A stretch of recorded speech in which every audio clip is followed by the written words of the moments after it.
So, topik yang terakhir bagi training business freelance, basic business freelance adalah topik yang ke-6, iaitu bagaimana cara untuk anda melipat gandakan pendapatan sebagai freelancer. Okey, kita fokuskan sebagai freelancer. Okey, so obviously kalau anda nak tingkatkan pendapatan, bertambah pendapatan lebih tinggi, obviously memang anda kena tambahkan rates lah. Okay, tinggikan rates ataupun harga harga yang anda charge kepada klien, okay, untuk servis anda. Okay, tapi anda kena consider dua jenis klien lah, iaitu klien baru dan juga klien lama. Okay, klien baru maksudnya yang baru approach, yang baru anda apply job dan sebagainya. Tapi klien lama ni, mungkin klien ni dah buat job dengan anda, dah bagi job, dah jadi regular. Okay, klien lama. Klien lama ni lah lebih kompleks sebab dia dah selesa dengan rates anda yang lama. So macam mana anda nak convince ataupun nak bagi tahu klien yang lama ni yang kenapa anda nak tinggikan rates anda. So ada a few tips yang anda boleh buat. Okay, tapi sebelum tu saya nak anda tahu, as a freelancer, okay, sebagai seorang freelancer, anda perlu set satu minimum rates untuk servis anda. Okay, ini yang perlu highlight lah. Minimum rates untuk servis anda yang standard. Okay, maksudnya mana-mana klien yang approach anda, so anda akan bagi rates ni. Senang, anda dah prepare siap-siap dah. Okay, senanglah. Nanti klien approach, tak perlulah anda nak pening-pening nak fikir, dan nak reply klien pun lambat. Bila anda dah prepare, senang. Okay, saya bagi contoh sebab saya pengalaman dalam translation kan. Okay, sebagai translator, untuk dulu waktu saya mula-mula join jadi freelance business ni, untuk first year, okay, untuk tahun yang pertama, rate saya adalah 2 sen USD per word. Okay, untuk translation kita charge per word. Okay, untuk setiap satu perkataan. Okay, let's say saya kena buat translation 2000 patah perkataan, saya akan dapat 20 USD. 20 USD bersamaan RM80 lah. 1 USD bersamaan RM4. So 20, 40. Okay, then saya decide untuk naikkan harga saya selepas 2 tahun. Okay, untuk tahun yang ketiga, kedua, saya guna rate saya 4 sen USD per word. Okay, sebab saya tengok freelancer lain punya rate 4 sen, so saya increase lah rate saya. Okay, sekarang saya dah guna rate 5 sen USD per words. Okay, so apa saya nak highlight adalah bila kita dah bertambah pengalaman dalam sesuatu bidang, okay, macam saya translation, okay, skills kita dalam bidang tu pun akan bertambah. Okay, bila kita dah bertambah, so kita deserve, okay, we deserve to raise our rates lah. Okay, kita berhak untuk tinggikan rates kita. Tapi ada a few tips lah yang anda kena study dulu untuk macam mana anda nak increase rates anda. Okay, itu tips yang saya nak share kepada anda. Okay, tips yang pertama adalah dengan buat internet research lah. Yang ni memang common lah. Apa-apa kan kita selalu Google kan. So untuk anda tahu rates anda boleh Google. Okay, kita ambil contoh design logo. Okay, katalah anda nak buat job design logo kan. Design logo, lepas anda buat research tu, anda perlulah consider freelancer daripada Malaysia dan juga freelancer daripada overseas. Okay. Overseas. Maksudnya anda tak kisahlah anda jumpa daripada blog dan sebagainya, anda tengok, anda kena refer rates freelancer daripada Malaysia dan juga freelancer daripada overseas. Okay, anda tak boleh site, anda tak boleh pilih salah satu site je. Okay, contoh dekat Malaysia rate untuk satu logo simple, yang ni saya memang pernah jumpa, RM80. Okay, untuk logo simple lah. Okay, bila kita convert kepada USD bersamaan 20 USD. So sebab kita buat kita nak akan guna currency USD kan. Okay, and then anda jumpa klien overseas, freelancer overseas yang charge logo design tu sebanyak 80 USD bersamaan RM320. So anda tak boleh nak katalah anda kata 80 USD tingginya, anda nak ambil rate tu lah sebab dia pun boleh kan.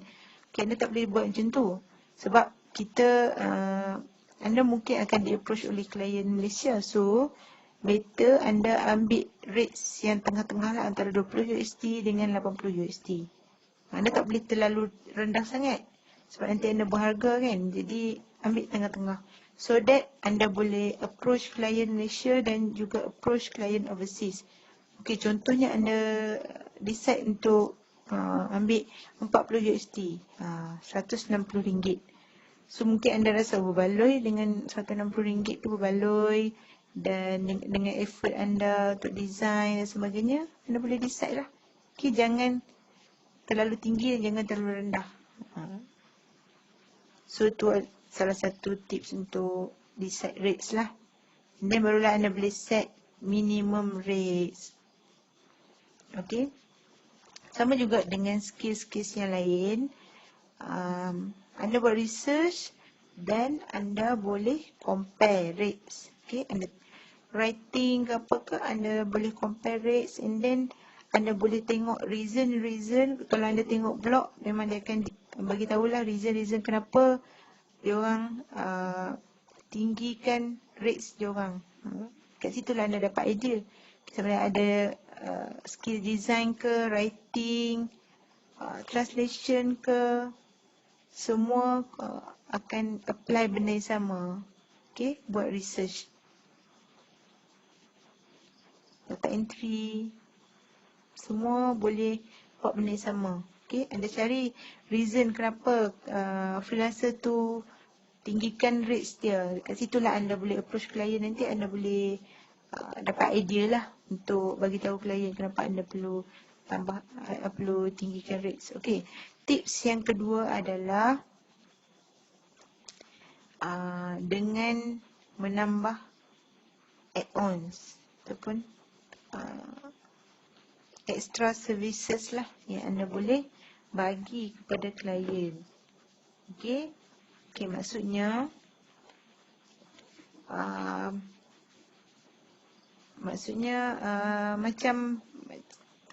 macam bisnes biasa, anda boleh buat package ataupun combo price, ataupun anda boleh mention apa yang extra services ataupun extra yang klien akan dapat lah, extra services ke, extra something yang berkaitan kan. Okay, kita tengok contoh design. Senang, kita ambil design logo lah tadi. Design logo. Okay, mungkin anda tahu dalam design logo ni apa yang penting kan. So anda boleh bagi tahu kat klien. Okay, kalau klien buat satu logo dengan rates yang sekian, klien akan dapat satu free logo. Okay, yang free logo ni anda janganlah ambil yang benda yang anda nak jadikan free tu, anda janganlah ambil yang benda yang beban kat anda. Okay, contoh untuk free logo tu mungkin anda boleh tukar colour daripada logo asal yang klien nak tu, anda boleh tukar colour combination ataupun tukar gambar ataupun tukar words, tukar style daripada logo asal. So klien dapat option lah. Benda-benda yang tak membebankan anda. Mungkin juga anda nak bagi extra mockup, okay, untuk klien guna untuk promote dekat social media dan sebagainya. Mungkin rate anda sebelum ni, kalau klien ambil asing ni mungkin tinggi kan, tapi bila anda nak increase rate, anda bagilah free semua tu. Macam tu. Okey, kita tengok pula website development. Okey, website development, pembangunan laman web. Okey, website development mungkin anda boleh bagi tahu dekat klien, kalau klien buat satu website dengan anda boleh provide SEO. Okey. Bila anda tahu SEO ni penting untuk website, so anda boleh provide free. Atau mockup untuk social media, atau ada lagi lah servis yang lain yang anda boleh explore dalam bidang-bidang tu, anda lebih tahulah kan. Okay, combo lah, jadi benda ni combo. Naikkan harga supaya klien tak nampak sangat yang anda charge tinggi, sebab dia akan dapat macam-macam. Okay, dalam bidang translation, contoh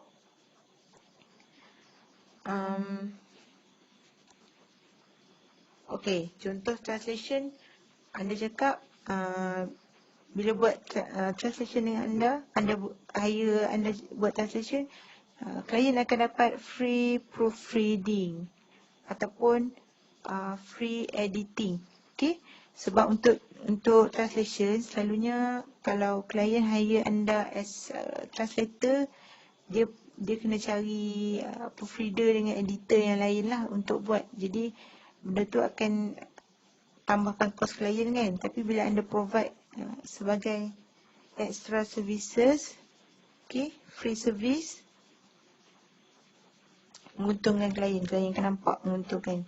Your editing selepas dipublish, okay, selepas website dipublish ke, jadi klien nampaklah anda menguntungkan dia. Okay, kita ambil contoh seterusnya adalah social media. Okay, social media banyak. Okay, mungkin anda cakap anda boleh provide seminggu 5 post social media. Okay, sama ada social media Facebook ke, Telegram ke apa, Instagram ke apa ke, terpulang. And then kalau klien ambil package anda, dia akan dapat free copywriting. And then mungkin lagi boleh tambah free poster.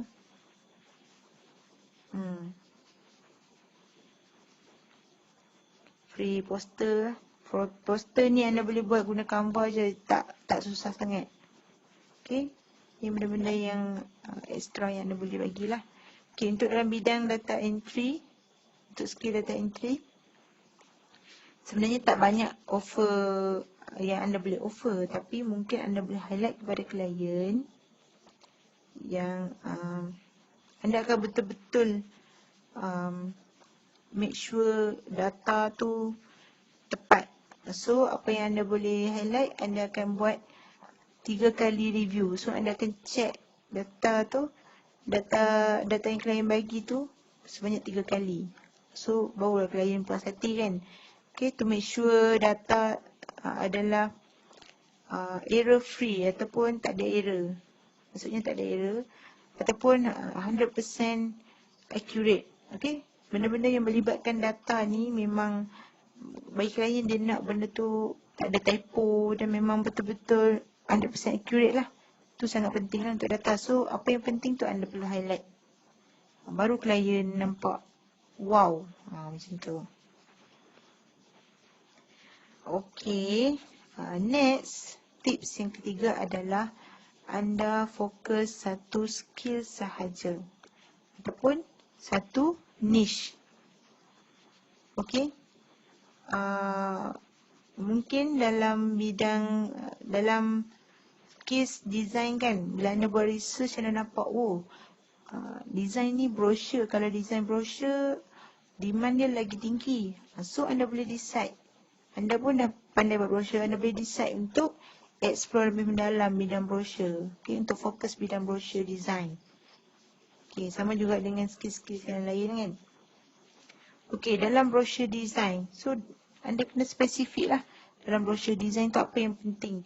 Mungkin anda rasa bila anda buat research, yang penting mungkin color combination, okay, color yang sesuai untuk design brochure tu apa. So anda boleh kaji lagi mendalam. And then trendy design untuk brochure. Okay, kan anda nak guna design yang lama-lama kan, something yang trendy lah. Okay, mockup yang latest, macam mana mockup yang latest untuk brochure. So apa yang penting dalam design brochure tu anda perlu explore. Okay, kita tengok pula macam mana contoh untuk website design. Apa yang spesifik dalam website design. Okay, kita contoh sekarang bila anda tengok, sekarang klien lebih prefer untuk ada chat messenger dalam website. So dah boleh explore lah. And then SEO, and then blog yang responsif. Okay, tak nak blog yang kaku kan. And then blog yang website yang mobile friendly, maksudnya bila buka dekat desktop dan mobile friendly, dan nampak boleh view cantik lah. Okay, and then website yang ada blog post, boleh buat blog post. So kan anda kena up to date lah. Dekat situ lah anda boleh tahu research.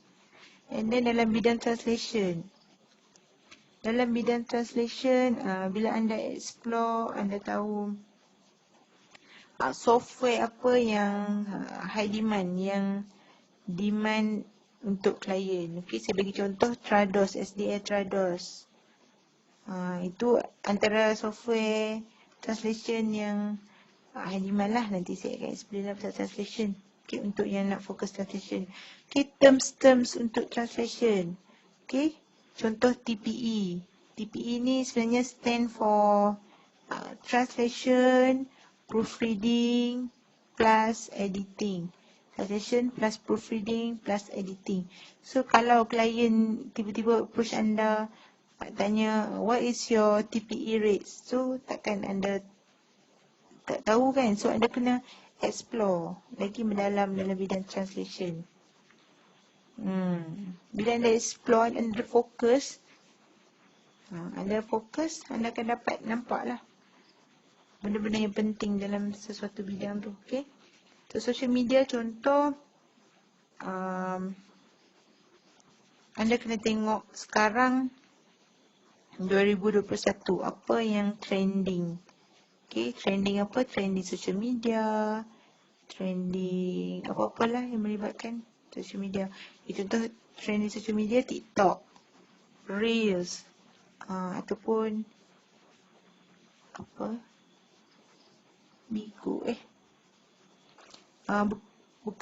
Bigo, ada juga Bigo Live sekarang yang boleh buat duit. And then apa, saya tak pasti, tak ingat lah. Okay, so bila anda dah tahu benda ni trending, maksudnya mesti klien banyak yang cari kan. So anda boleh explore.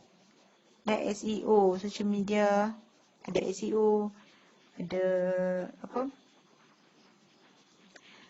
untuk design post tadi, Canva, boleh guna Canva. Okay, sekarang semua dah guna Canva. Walaupun designer pun banyak guna Canva, template yang senang sangat edit. Saya sendiri pun guna Canva. Okay, untuk bidang untuk skills data entry, so apa anda boleh explore? Mungkin software yang berkaitan data entry yang terkini, okay, yang latest. Selalunya kita tahu Excel dengan Microsoft Word kan. Mungkin ada software-software yang lain, anda boleh research lah. Ataupun jenis-jenis job data entry. Okay, mungkin anda tak tahu job data entry ni, anda ingat copy paste masuk Excel atau Word je, tapi sebenarnya banyak cabang. bila anda explore, anda akan nampak kopi, ada klien minta kopi data-data daripada eBay, Amazon. So anda, kalau anda tak pernah dengar eBay tu apa, Amazon tu apa, so anda boleh explore lah. Script ni yang saya baca lah daripada job-job data entry kan. So benda ni bila anda tengok banyak job, banyak demand pasal something tu, so anda boleh explore lagi mendalam so that anda boleh master skills tu. Okay, ada satu lagi kita share, photo editing, foto ataupun video editing pun boleh. Okay, untuk foto editing, apa yang penting? Contoh, apa trending style foto macam mana yang trending sekarang. Okay, ataupun post. Okay, macam anda letak gambar kenduri kan, kenduri kahwin. Okay, apa yang post-post yang latest, yang trendy. Ataupun ada untuk edit gambar apa yang latest lah. Okay, color combination yang trendy. Contoh pastel color.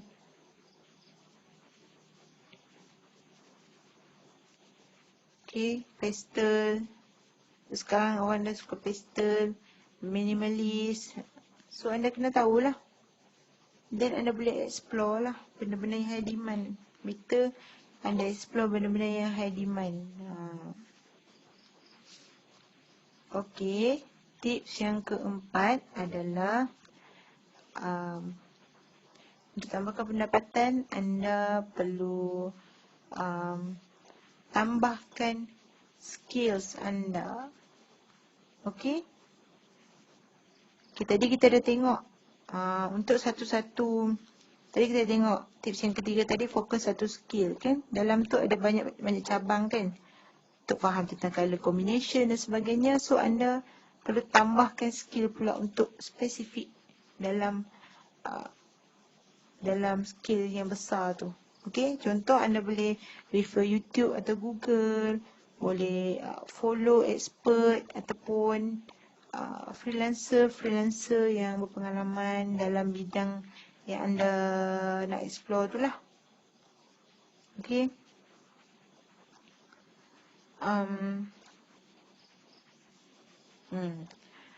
So anda boleh follow, anda boleh tengok lah. Selalunya dia orang akan share tips, akan share apa yang dia orang buat. Banyak benda lagi yang anda boleh refer. Okay, and then anda boleh join kelas-kelas yang ada lah. Okay, kelas daripada overseas ataupun dalam Malaysia ataupun training. Okay, berkaitan dengan skills yang anda nak explore tu. Okay. Okay, training ataupun kelas yang anda nak join tu mestilah berkaitan dengan skills anda untuk tolong anda. Okay, contoh untuk yang online, kelas online ataupun training online, Udemy ataupun training provider yang anda rasa boleh membantu anda.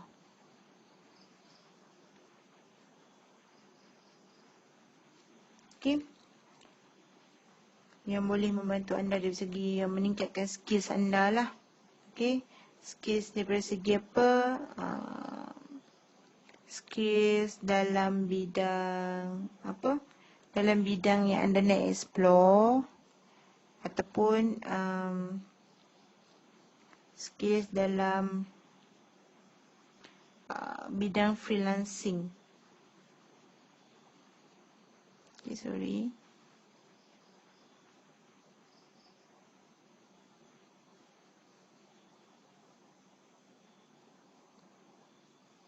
Skill dalam bidang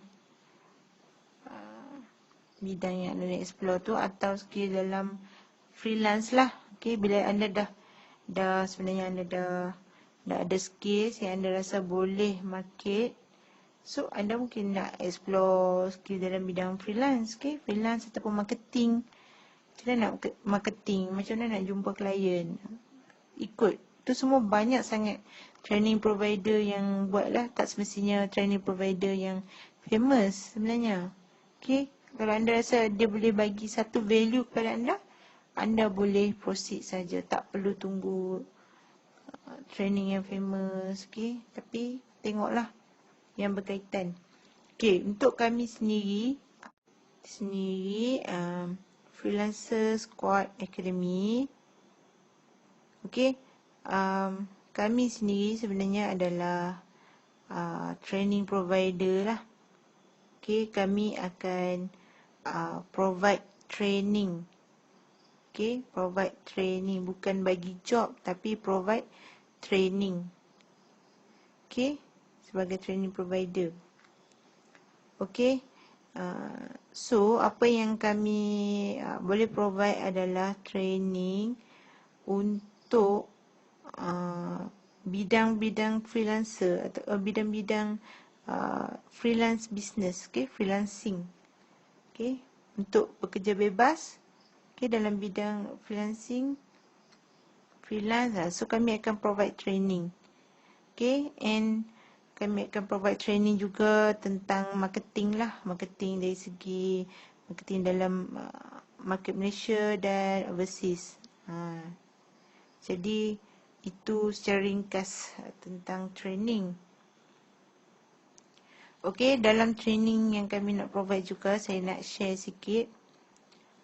Kami memang ada sharing session yang kami bagi kepada anda yang ambil package VIP. Okay, sebenarnya sharing session ni memang berbayar. Kami bayar kepada freelancer yang kami invite. Okay, contoh freelancer web design dan grafik kami ada. Semua ni adalah kawan-kawan yang memang successful dalam bidang freelancing lah. Okay, data entry, virtual assistant, translation and subtitling. Okay, subtitling ni walaupun kawan dia orang memang successful lah, buat subtitle untuk movie untuk Netflix. Okay, social media, okay, ni semua orang-orang yang famous lah yang kami bayar untuk bagi sharing selama 2 jam. Okay, setiap design setiap skills kami invite untuk bagi sharing selama 2 jam dan ada Q&A. Anda boleh tanya kepada dia orang. So tu advantage untuk VIP.